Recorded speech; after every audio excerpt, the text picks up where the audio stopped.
Thank you for joining us tonight. My name's Kirsten Miller and I'm TART's Communications Marketing Manager.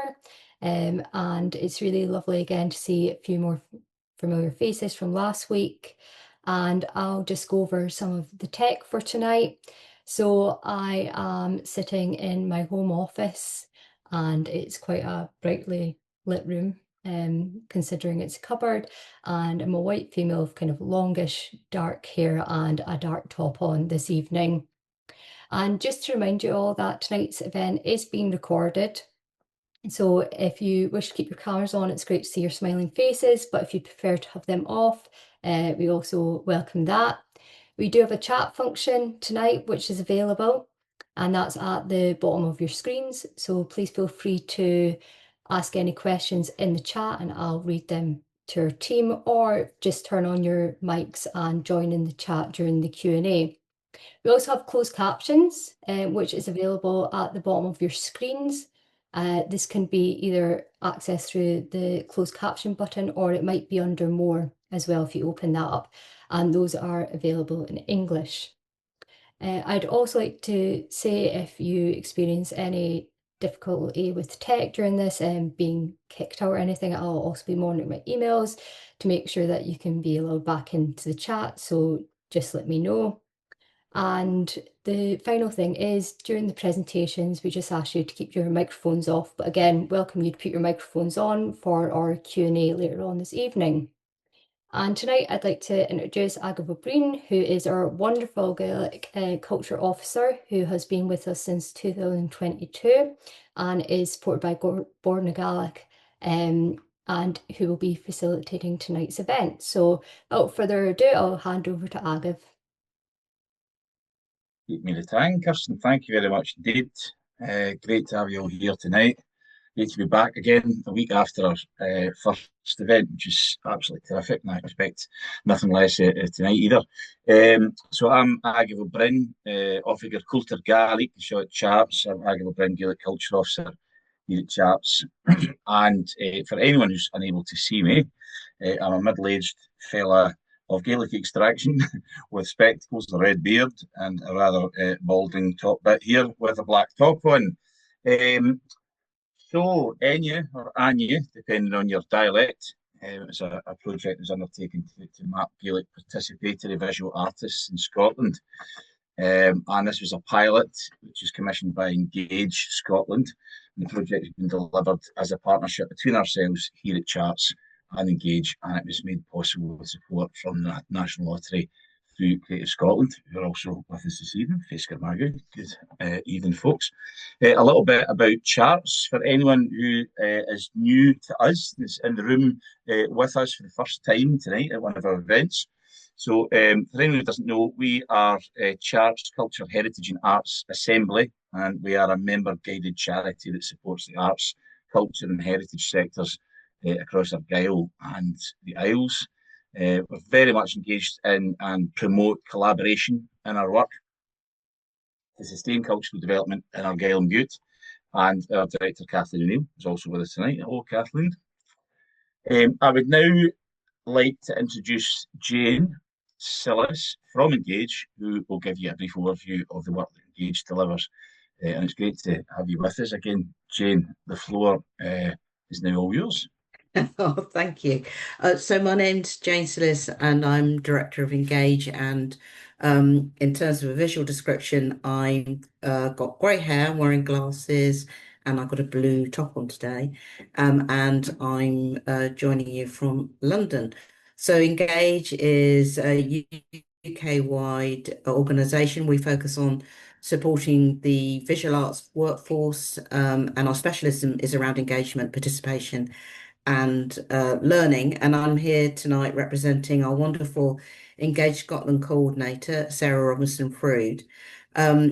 We're really delighted to be involved in this partnership with Charts. It's fabulous to be here this evening. We had an amazing session last week, which I found so interesting and thought-provoking.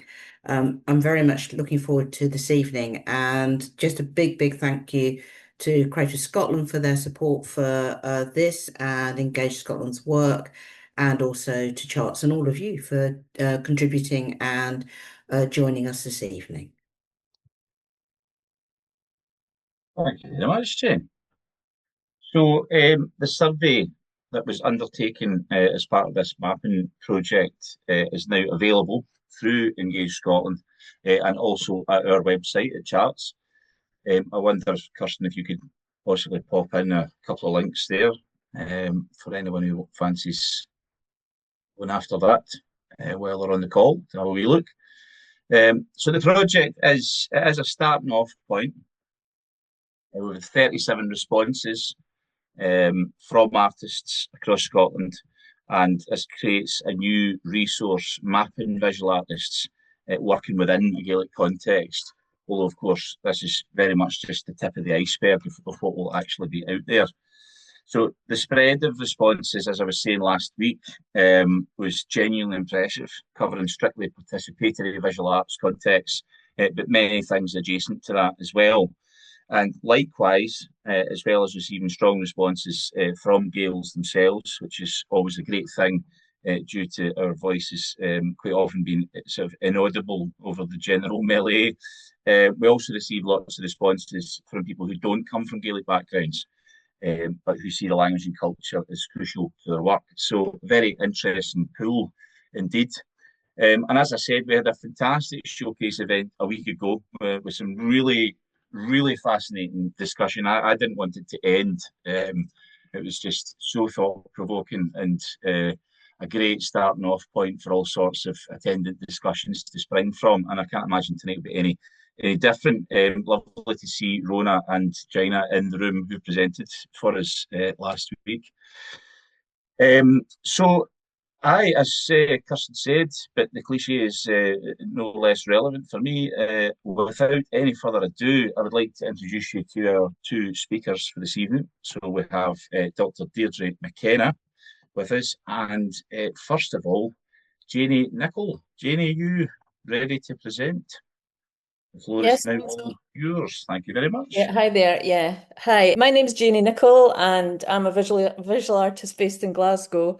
And I am one of the aforementioned artists who is not a Gaelic speaker naturally, but I have had for quite some time quite a strong interest in Gaelic and its importance to Scottish culture.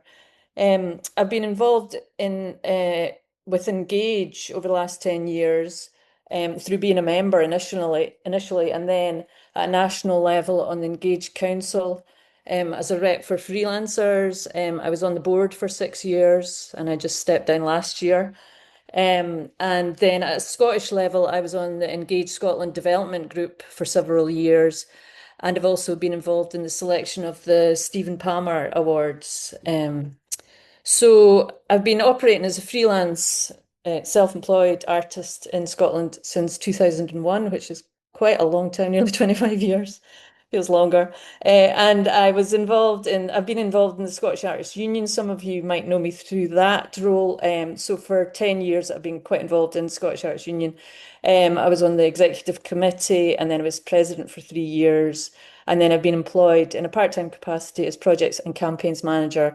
And I've just recently stopped doing that and gone back to being a freelance full-time artist again. Over to my presentation. So yeah, just a wee bit about my background. So I thought a map of Scotland would be a good way to start. And the red cross that I hope you can see because it's quite small, X marks the spot of where I grew up, which is a small coastal town in Angus, which claims to be the birthplace of Scotland, and in a town called Carnoustie, which I've always found quite an embarrassing kind of name to have to tell people about. And a lot of people who live in Carnoustie don't understand or know what the name means. And it's only through learning Gaelic I've realised that a cairn is a cairn and tie is a house. So Carnoustie, tie, is probably very much related to something along those lines. So anyway, yeah, basically I grew up being told that Gaelic had nothing to do with me, and that was in a language that was only relevant to the Highlands and Islands. I also grew up being corrected if I didn't speak proper English. My grandmother was particularly good at drumming into us the importance of the glottal stop, and how neglecting this and not speaking proper English would hamper us from getting on in life, and would no doubt lead us to working in a local supermarket or something equivalent. So not the aspirations that she had for her grandchildren. And I grew up also thinking that many of the words we used that I now know are Gaelic or originated from Gaelic were what I thought was slang or just old-fashioned, or anyway, yeah, we kind of loved the sound of these words, but and preferred them to the English equivalents probably. But they were the words that we left behind when we went to school or in polite company. Also in the area that I come from, the Pictish, the culture of the Picts was much more understood, because there's lots of standing stones and Pictish artworks that basically have kind of survived, but none of the language. So the relevance to the sort of Pictish language and that how it's subsumed into Gaelic, I find quite interesting. So yeah, anyway, as a socially engaged artist, I've travelled around Scotland quite a lot, undertaking projects for different local authorities. And it was during a series of projects for Taikirsheva and Benbecula that I became, I suppose, most interested in the Gaelic language, and felt a deep sense of frustration that I knew absolutely nothing about the meanings of the road signs and the names of the towns, the landmarks that surrounded me when I went there. And just sort of in contrast, after art school, I did an overseas scholarship to Budapest in Hungary. And when I was there, I basically learned Hungarian. And it was a really difficult language to learn. And I could understand the names of towns and local landmarks because I'd learned the language. But it seemed crazy that when I went to the Outer Hebrides, I couldn't do that, in my own country. So yeah, it always seemed that like there was a real sort of this feeling of lacking of understanding. So yeah, I'll just take you to some slides. So basically this slide is the start of the project that I did, that was for Anne Lantier in 2015, and it was called Mapping the Arteries. And it was a residency that took me to Uig, and where I stayed with Elsie Mitchell, who's an artist based there with her husband Derek Scanlon, Uig on Lewis, which is the very western part of Lewis. And basically, I did a lot of running around, and the image on the left is the bus routes of the whole of Lewis and Harris. And yeah, basically had to travel around and explore the islands, and I created an artwork. Yeah, I think you can see there's my sort of scribbles and notes that I was taking. Oops. How do I get, oh, there. And taking notes and trying to make sense of this experience of being on the Western Isles. And there's some writing that I did about the place names, and also the wind, which was very, I basically blew into the Western Isles in between two storms, so it was very, very windy there. And yeah, so the artwork that I made is still there, and it's basically in a place called Loch Maivig, and it was the intersection of Glen Valtos and Loch Maivig, and I made this artwork as a result, which you can see here. And yeah, it was called Crossroads, and it was the idea of being able to, I suppose people waited in these four winds bus shelters, which were quite unique to the Western Isles. You don't really get them anywhere else. And it's the idea that people can shelter from the winds. And I wanted to make an artwork that people, when they were waiting for a bus, would be able to read the sort of snippets of information that were in all these stories in the newspapers that I'd used to make this collage.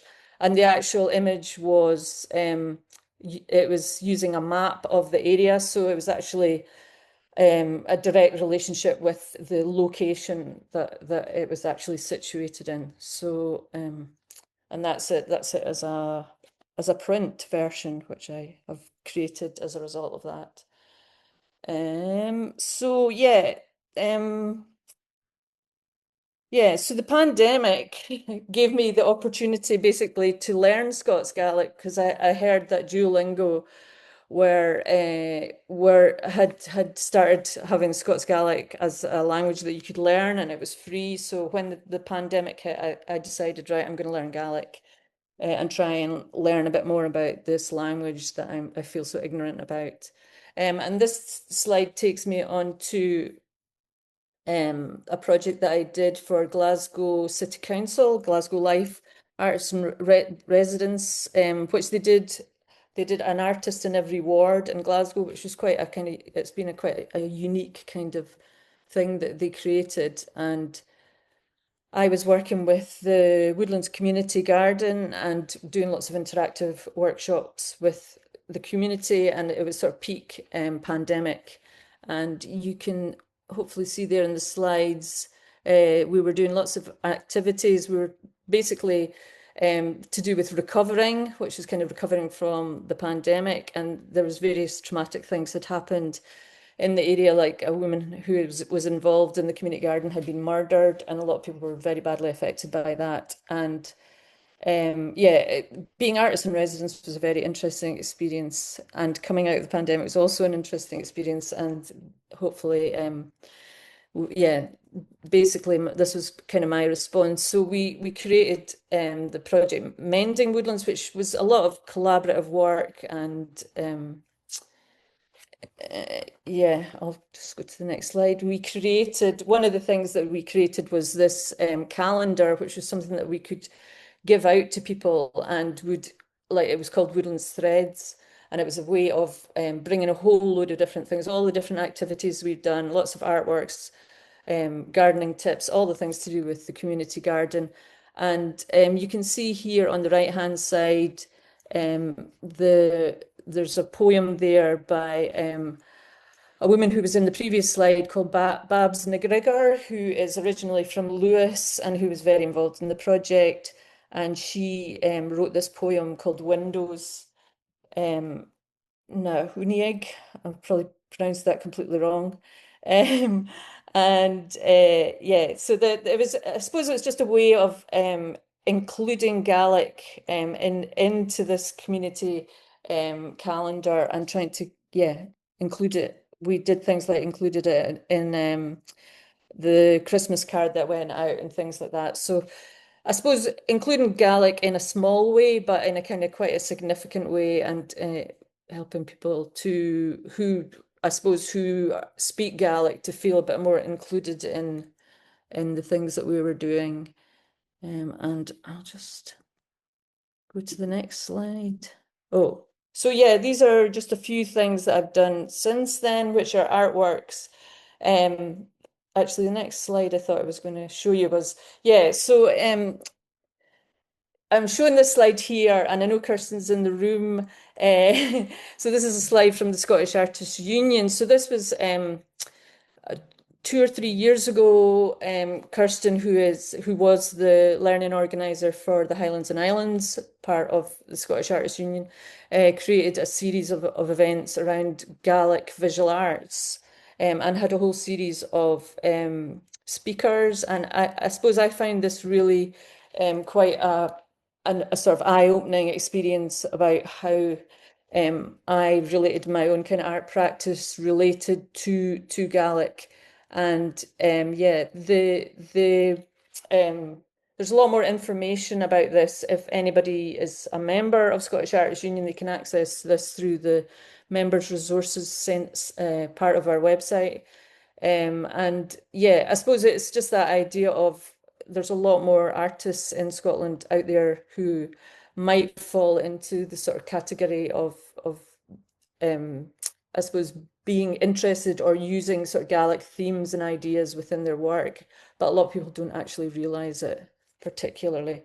And I realise I just skimmed through 2 or 3 images, and I don't quite know how I can go back, but I'm slightly worried about overrunning my time, Kirsten. So could you let me know if I've got much time left? Hi, Janie. Yeah, just about a minute or two, and it'd be good to see those images as well. Yeah, okay. So yeah, I mean, these are just images, I suppose.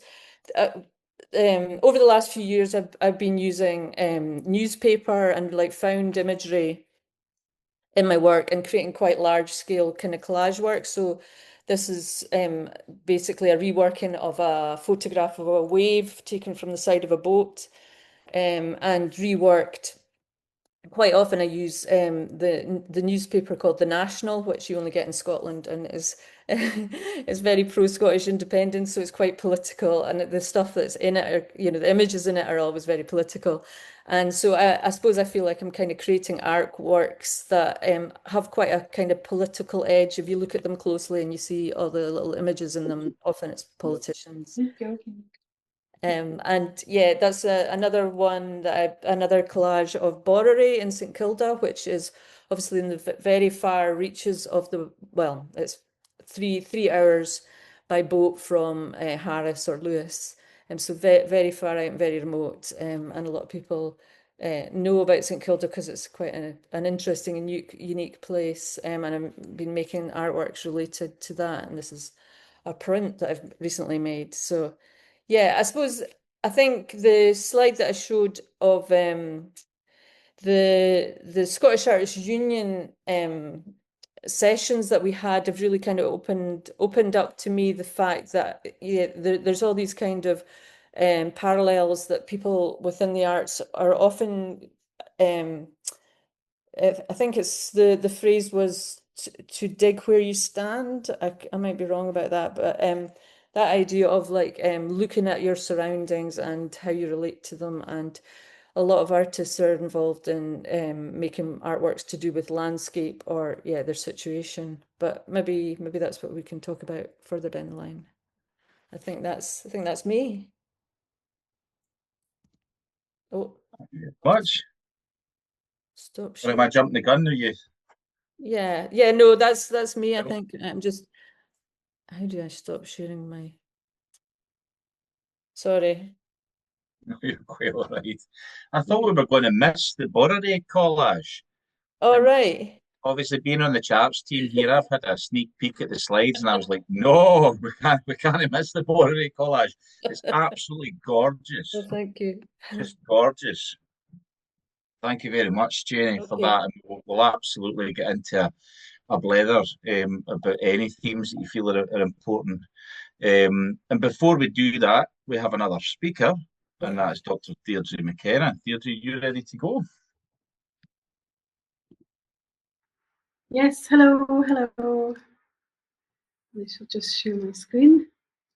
Okay, so welcome. It's just so lovely to have this opportunity to be part of this group, and a big thank you to Engage and Charts. It's quite exciting for me because I'm a big fan and been involved with Engage at various stages in my career, and I've been working with Charts for a long time. So when I imagine Charts and Engage working together, then I imagine wonderful progressive things happening as they are now. So it's just great to have been asked to be here tonight.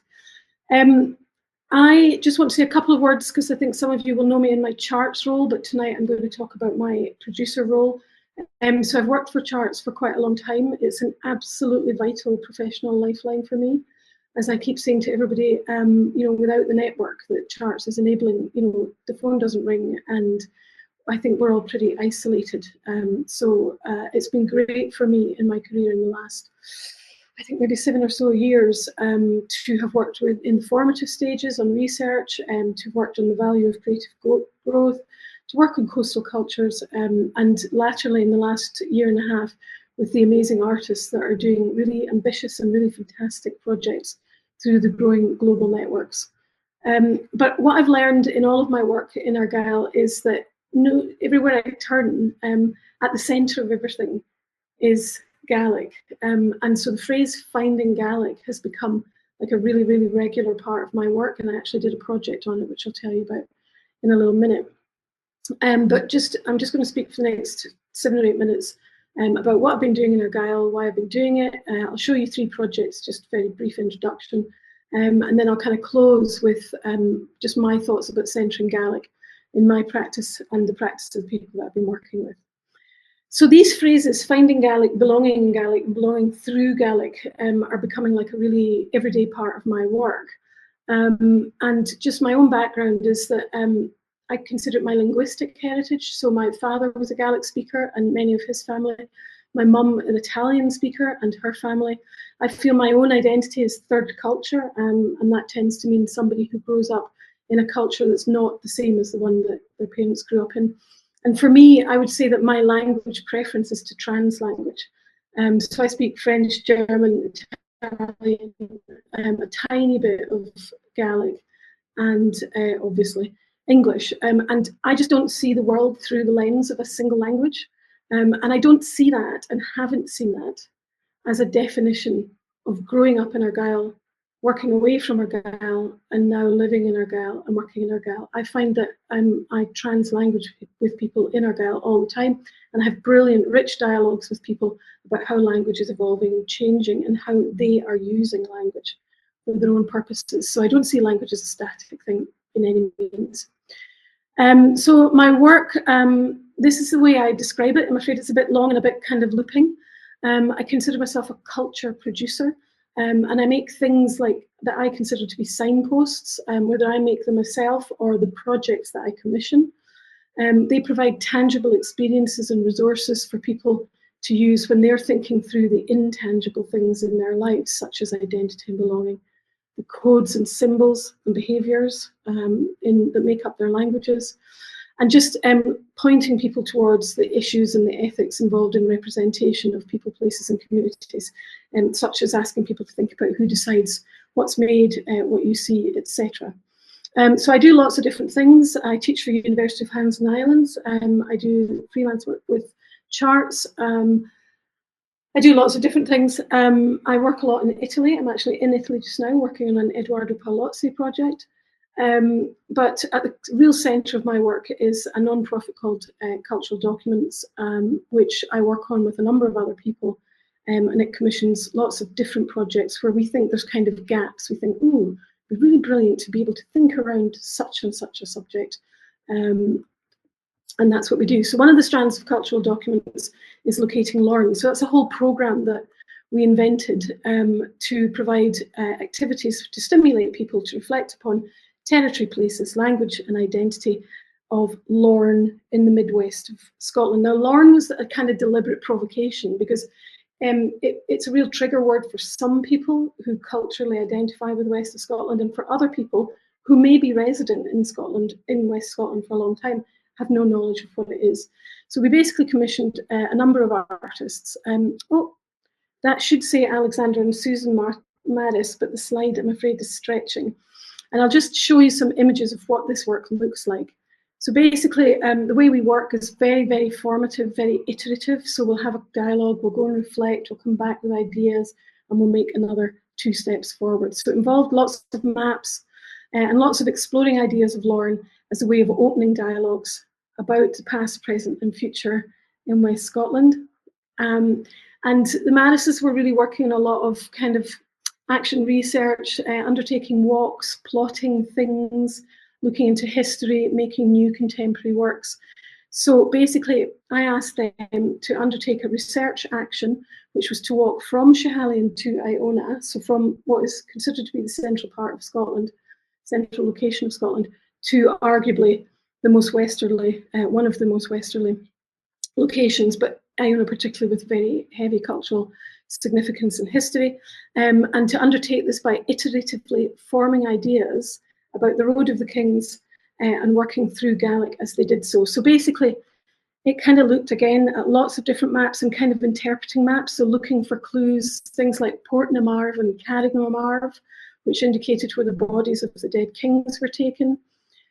It did a lot of this. A lot of time was spent walking along places like this, meeting people either by accident and just really enabling the artists to obtain first-hand information in specific locations.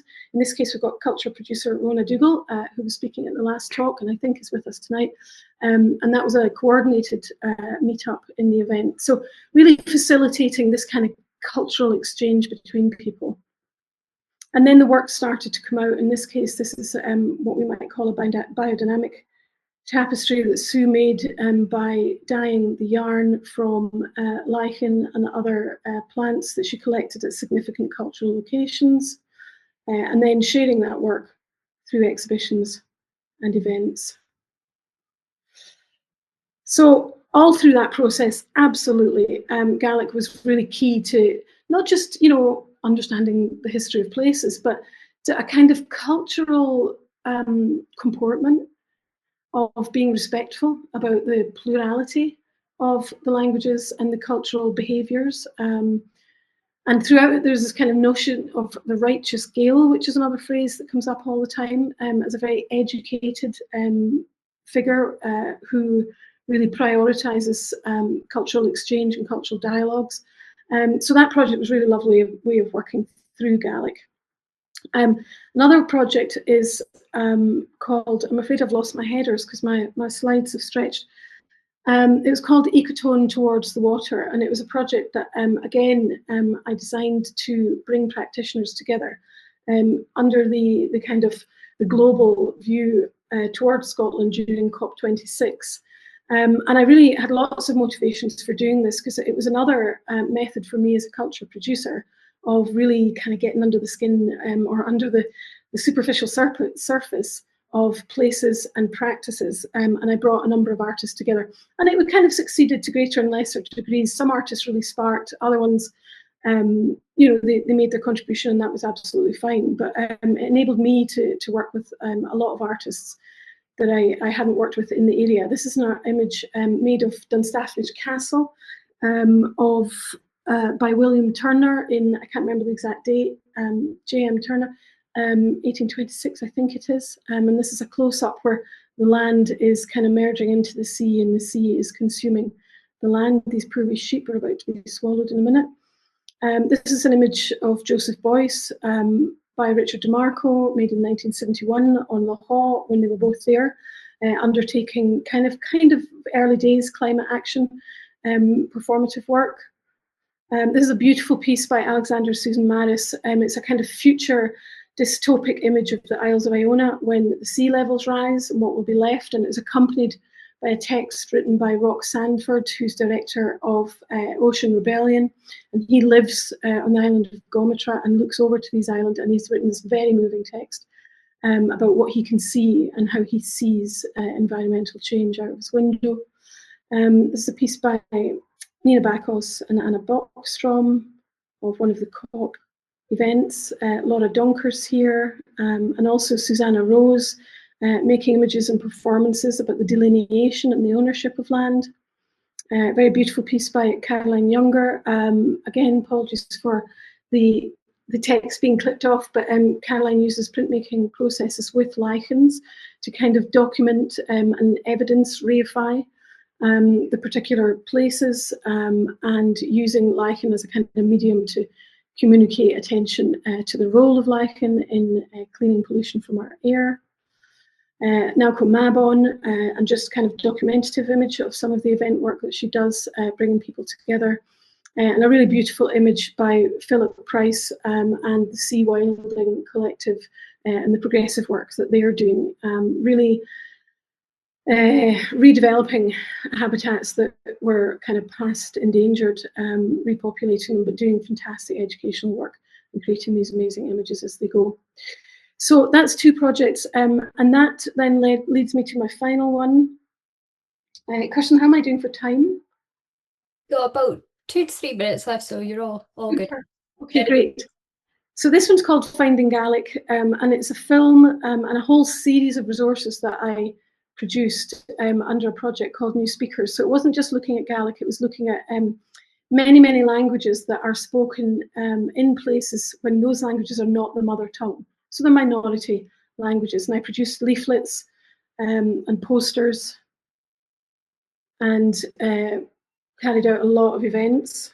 This one I think is, yes, this is in Portuguese, Gaelic, Italian, German, Hungarian, and many other languages.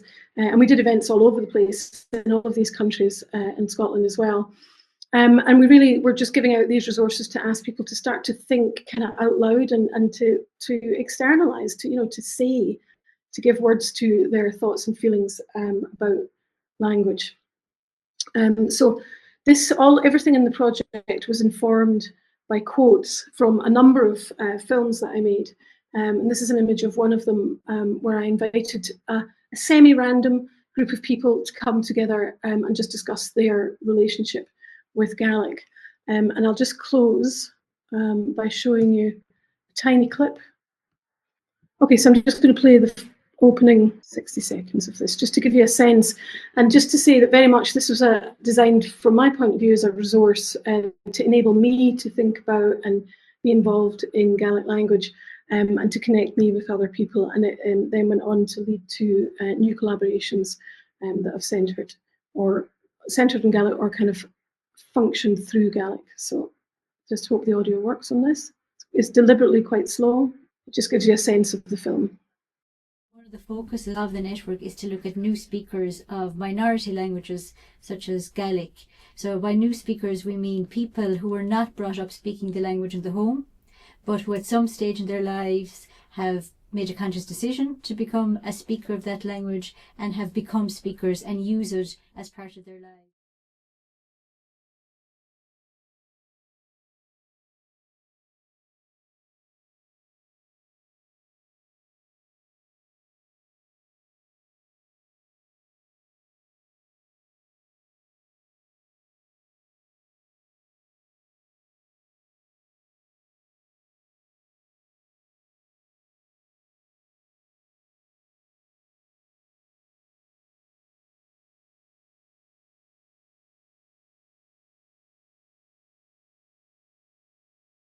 To pick an accent, like at some point you get to this point when you're learning a language that you just think like, I really like an accent, like I'd like to pick one, and you have a favourite. And for me, I really like Lewis Gaelic. I just really like it, and I had the opportunity to do a placement there with Somewhat Rustic. Okay, so that's just to give you a sense of that work there, and that resource is there to enable me to share it with other people and just talk about our practices. So my final slide is really just to think about these words, finding Gaelic, thinking, belonging in Gaelic, belonging through Gaelic, and working through Gaelic, and to stimulate everybody to activate your agency. There is agency within us all. We can all be producers. It's not just people that are called commissioners and funders who can actually go out and make new projects. So invite somebody to collaborate on a project and use the agencies around you, such as Charts, Creative Scotland, Born Gaelic, etc. Okay. There we are. We're back. Smashing. Reds. Àdhamh, as I said last week. No surprise there, Deirdre. So we're going to open up to our Q&A now and start specifically just by getting the thoughts of our speakers. Thank you very much again for sharing your work. I'm going to open this session just with a very broad question, and deliberately so, just to get the conversation stimulated. And if it's something like last week, it will grow arms and legs and transmogrify into something fascinating and very engaging. So, and that is just, well, Deirdre, you touched on it just at the end of your talk there, in fact. Just how would you like to see artists and organisations work together? What would be the best way for them to do so to support the Gaelic language and culture? And that is open to either Deirdre or Janie. I think, I mean, I just jump right in. I think, you know, in Argyll, I think everything's changed since Charts has been here. The connectivity is tangibly different. It's got obviously a really long way to go, and everybody needs to respond to whatever direction artists are going to lead us in. But things have really changed in the last 5 years, and I think it's that connectivity. And I think, you know, I have this conversation with quite a lot of people, some of whom are here tonight, but, you know, kind of my practitioners, my critical friends in the area, and being able to really talk about these ideas and get to grips with them is, you know, we all know this. It's absolutely fundamental for nurturing our practice. It's the primary ingredient for nurturing our practice. So the short answer to your question is just keep getting people together and keep finding ways to enable collaborations. But it's definitely happening. It's great. I suppose I would just I meant to actually mention it in my my presentation earlier, but yeah, I mean, I suppose while I was at SEU, because I personally had kind of realised how important Gaelic was to me, I kind of made sort of small inroads into SEU to include Gaelic. So like have a strap line in our emails, and also, I mean, just Scottish Artists Union translated into Gaelic. And Kirsten, I know, was also using that as well. I mean, and yeah, I mean, I suppose these are just kind of small kind of ways of kind of it's like reclaiming small steps. But even like an email greeting or the ending of an email, just having a few words in it, I suppose it sends out a kind of signal or a message to other people that you have an understanding for Gaelic, or that, you know, it's I suppose it's just an encouragement to other people. Because otherwise, I think there's a tendency for people just to think it, you know, because English is so much the dominant kind of culture, that I suppose it does kind of dominate. Obviously, I'm stating the obvious here, but these sort of small acts of reclaiming Gaelic and putting it out there that actually it is something important. And yeah, I mean, there's obviously things like, you know, the signage at train stations, and just generally within Scotland, it has been, I suppose, a sort of controversial topic. But I do think that kind of signposting is important. And yeah, it's a gradual. I think there's a gradual awakening of interest, just when you see how things like the number of people actually learning Gaelic, whether it's at school or things like Duolingo or online learning, there's a definite appetite for sort of reclaiming it as a language. And yeah, I mean, I think, yeah, I'm stating the obvious. No. But I mean, the fact that you're aware of these things is testament to their efficacy. Mhm. You know, I mean, there's, you know, of course, lots of people in the room, and otherwise, that would say there'd be plenty of things they would want to see yet. There'd be all sorts of discussions about, you know, certain elements of this. I mean, the way I see it is, if there is a Gaelic element to a place name, then why wouldn't you have the correct form? You know, it seems Yeah. like it makes perfect sense to me, but it seems to sort of stimulate a heck of a lot of hot debate, and a heck of a lot of negativity, and I've never quite managed to get my head around exactly what it's all about. Is sort of the historic Gaeldom seems to live in the imagination of the Scot, you know, from when the language was the lingua franca 1,000 years ago. And a reminder of that seems to, you know, be either a really positive thing or a really negative thing. There's very rarely any grey area. I had a wee question for yourself, Janie, then about Scots. I'm sorry, I'm sort of heading off in a slightly different direction, but I wondered how Scots plays into your practice, and whether that does figure. Has that come into your artistic world, you know, since childhood?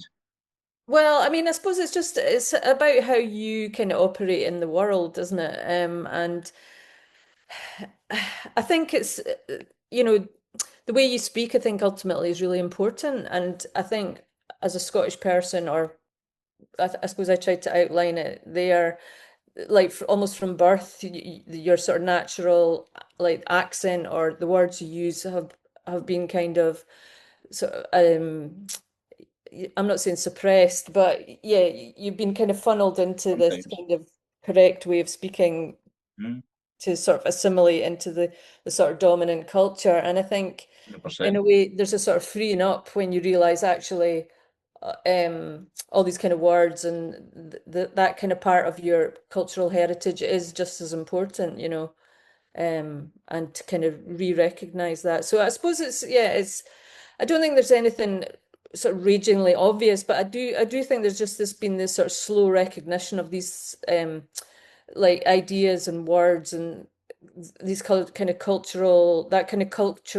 baggage, which I probably thought was baggage, is actually a more positive thing, and it does kind of define you, and yeah, it's a sort of source of inspiration. I don't know if Yeah, it's definitely a perspective thing. Yeah. When I was a teenager in Glasgow schools, not able to speak with the local vernacular, Glaswegian speech seemed very threatening to me. Now when I walk into a pub for a beer on a Saturday night, it's everything. Because as Deirdre was saying, it's a code, and if you know the code, then you're in. Any thoughts on that question from anybody in the audience tonight? Rona contributed some amazing ideas to the end of our conversation last week. I don't want to put you in the spot, Rona, but if you had anything you wanted to pitch in, we'd welcome that very warmly. So to reiterate, it was how would we like to see artists and organisations work together to support the Gaelic language and culture? That was the initial question, but of course, anyone who wants to contribute can head off in any direction they like, really, within reason. I was just going to say I spoke a lot last week, so I'll leave the floor for other people at the moment. But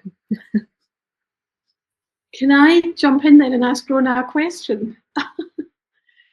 Just Rona, you've also deliberately taken that role of being a kind of commissioner, producer, whatever those words are.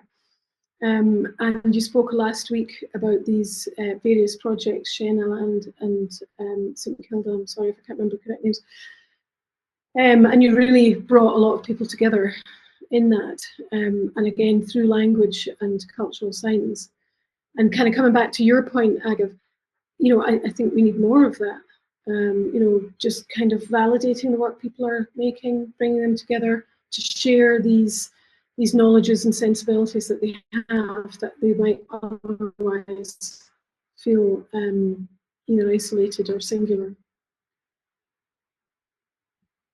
I'm so sorry, my internet dropped in the middle of that. I seem to be back now because I've turned my camera off, but I think I'm in a sort of shed in Inverness, and so I missed the middle of what you said there, Deirdre. I'm sorry.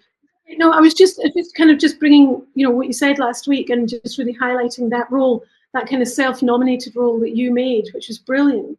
You were working as a commissioner, and obviously you've worked as a programmer in many different ways, but independently you've now undertaken quite a few projects where you've brought practitioners together and you've kind of created the conditions for them to work through language. And I just thought it was really helpful to flag up that's yet another example of this happening. And I don't know if you wanted to add any comments about maybe things that insights that led to do with language or Gaelic culture.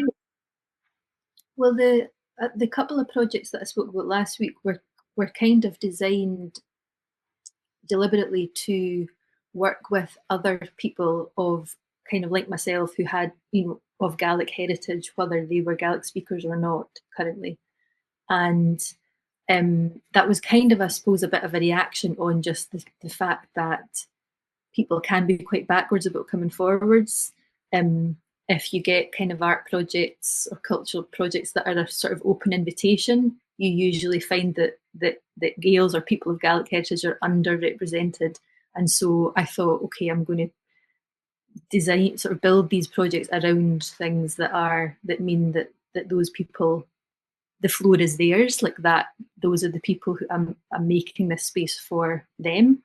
But the last project I've been working on with Alice Stillman, which I kind of referred to briefly at the end of last week, is about, she's of English heritage, moved recently to the area, and so we've been working together to try and she had done a previous project which had been mainly other new residents, hardly anyone of Gaelic heritage from the local area, whereas mine had been the opposite, where I'd been almost working exclusively with people of Gaelic heritage. And so we came together to try and work out ways of working in the contemporary situation now, which is a lot more mixed and more inclusive ways of working that would allow people to come together without suppressing or or sort of inadvertently silencing the kind of the Gaelic cultural heritage of the area. So that's kind of work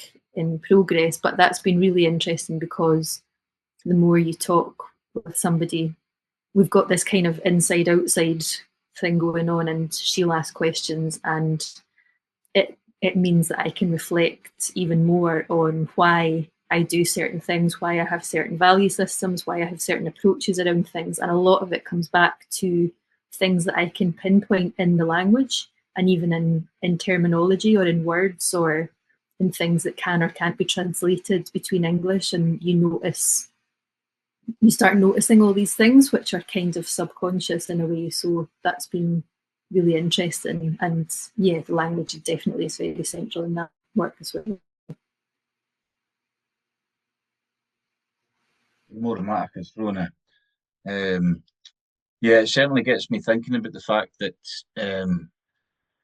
there can also be a danger of too much focus on language. And you were speaking there about the folk who are Gaels, you know, that's their entire ethnic makeup, and perhaps the languages come all the way down to even just their parents' generation, and then it's fizzled out at the last minute.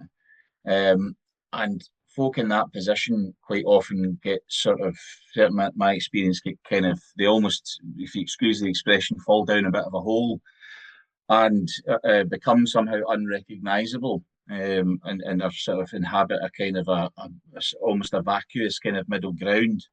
But the truth of the matter, of course, being now that in the Highlands and Islands, that's probably the majority of Gaels now don't have language. So I think it's incredibly important to have those folks' voices amplified, if, of course, they want them amplified, which vast majority of the time isn't the case. But yeah, incredibly important. Do we have any thoughts from anyone else in the audience that they'd like to share? Myself and Kirsten are having a wee blether in our DM there and wondering how artists and culture organisations can meaningfully incorporate Gaelic language and culture into their practice while ensuring community involvement, which touches on some of the themes that Rona has been working with. And I wonder if there's anybody in the audience or our speakers, for that matter, who have any further thoughts on that. I mean, I could, I know Emily Nicoll is the new, well, not new, but the learning organizer for the Highlands and Islands from SEU, and she's here. She's put a comment in the chat. So, I mean, she's carrying on. Obviously, she covers the Highlands and Islands for Scottish Artists Union. So I don't know, Emily, would you be interested in maybe saying a wee bit about your approach or anything? Sorry to put you on the spot. Janie. Nice to see you. Hello. Thanks, Emily. I am very much a Gaelic learner. I just moved to Staffin on the Isle of Skye.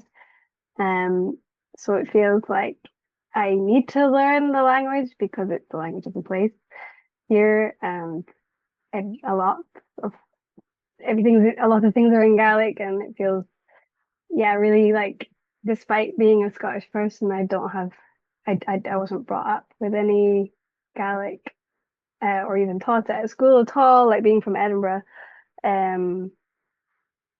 So it feels like a responsibility that I have, and I guess maybe there's something about, like, this is like a personal reflection, not from the Scottish Artists Union standpoint, but like that responsibility maybe to learn our own language is a kind of act of anti-colonialism. Feels really strong being here. And yeah, so I'm just keen to centre that and the Gaeltacht worldview in what I'm in our work up here.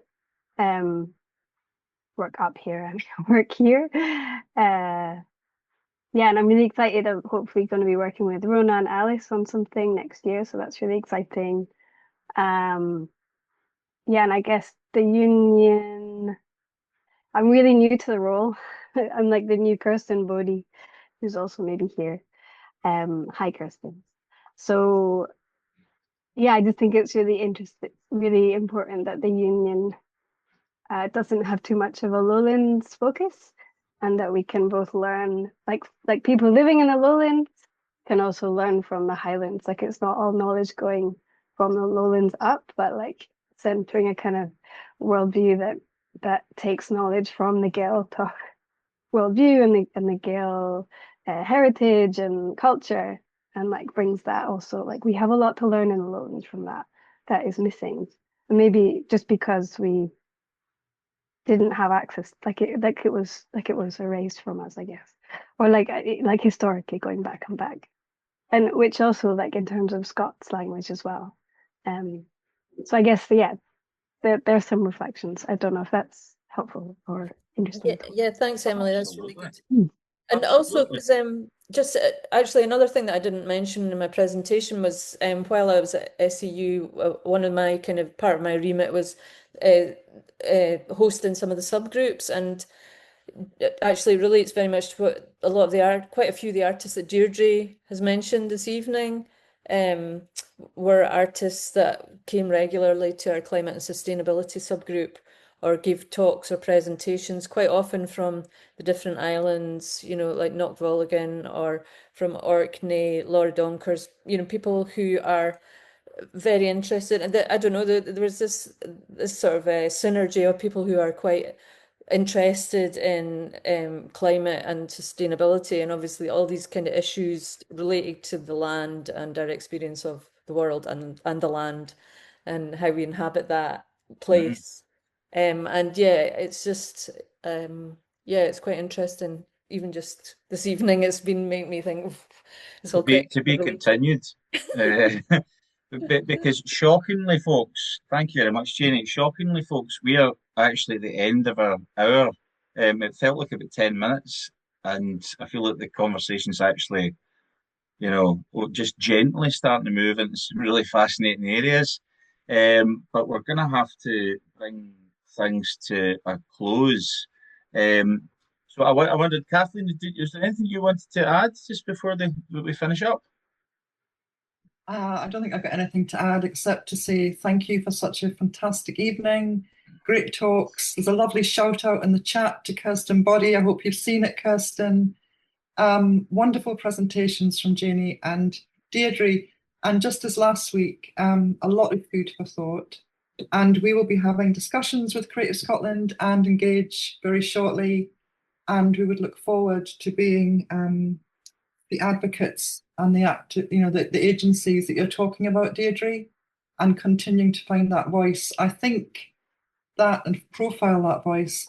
I think in a lot of the conversations I've been having with my colleagues and many of you here over recent months, there's been a lot around how in the reclamation of the language, it's impossible really to separate the environment. And I think there's a lot of work to be done around that. I loved what you were saying about language itself, Deirdre. Being of Gaelic heritage myself and coming from the Northeast and from a family whose sisters were sent for elocution lessons, but that's a side issue to succeed. It's been a fascinating journey, this, and I think, as Àdhamh mentioned, just a toe in the ocean. And I'd look forward to seeing everyone here again on another occasion, and hopefully in the not too distant future. So thank you, everyone, for all of your contributions to feeding into this and the next step on the journey. Thank you. Thank you, Kathleen. Thank you, Kirsten and Àdhamh. Thank you very much. Thank you. Most welcome. Most welcome. Well, that is us at the end of tonight's session. Just one more thing I wanted to mention was that we've just put out an opportunity for an Irish Gaelic speaking artist to come and work with us for 5 days in our Gael leading workshops. So, Kirsten, if you're able to pop that into the chat there, really terrific opportunity for anybody who's got Gaelic and who is living and working in Ireland. Thank you very, very much to our two speakers tonight. As I say, I feel like we've crammed so much into such a short space of time, and it feels almost wrong to, do you know, I'm finding it slightly traumatic to bring this to such an early close, but we have to let folk get away. So huge thanks to our speakers. Huge thanks to Engage and to Creative Scotland, to my colleagues here at Charts for facilitating all this, especially to Kirsten for making it all happen. And that'll be us. Keir, me, the Tang, Grimor and Mataki. I guess Oifigear Cultair Ghàidhlig. Good night for now.